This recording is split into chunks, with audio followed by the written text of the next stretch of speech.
जालना तालुक्यातील 9 गावांतून मुंबईतील मराठा आंदोलकांसाठी तब्बल 2 टन ठेचा आणि भाकरी पाठवण्यात आल्यात। मराठा आंदोलकांची खाण्याची गैरसोय लक्षात घेऊन जालना तालुक्यामधील धार, कल्याण, नाभा, बोरखेडी, कडवंची, वडगाव, वखारी, पीर कल्याण, वरुड आणि नंदापूर या गावातील ग्रामस्थांनी पुढाकार घेतला। या 9 गावांमधून तब्बल 2 टन ठेचा आणि भाकर मुंबईमधील मराठा आंदोलकांसाठी आज पाठवण्यात आली आहे।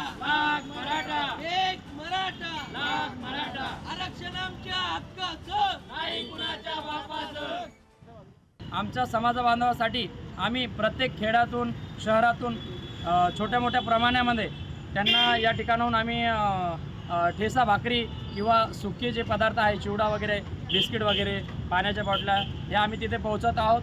आमच्या बांधवांना एवढीच विनंती आहे की आम्ही जरी या ठिकाणी शहरात असो शरीराने पण मनाने आम्ही तुमच्यासोबत त्या ठिकाणी आहोत। तुम्ही त्या ठिकाणी लढा द्या। आम्ही नक्कीच तुम्हाला ज्या काही सुविधा त्या ठिकाणी कमी पडत असेल खायच्या गोष्टी आम्ही या ठिकाणून पुरवायचे प्रयत्न करू।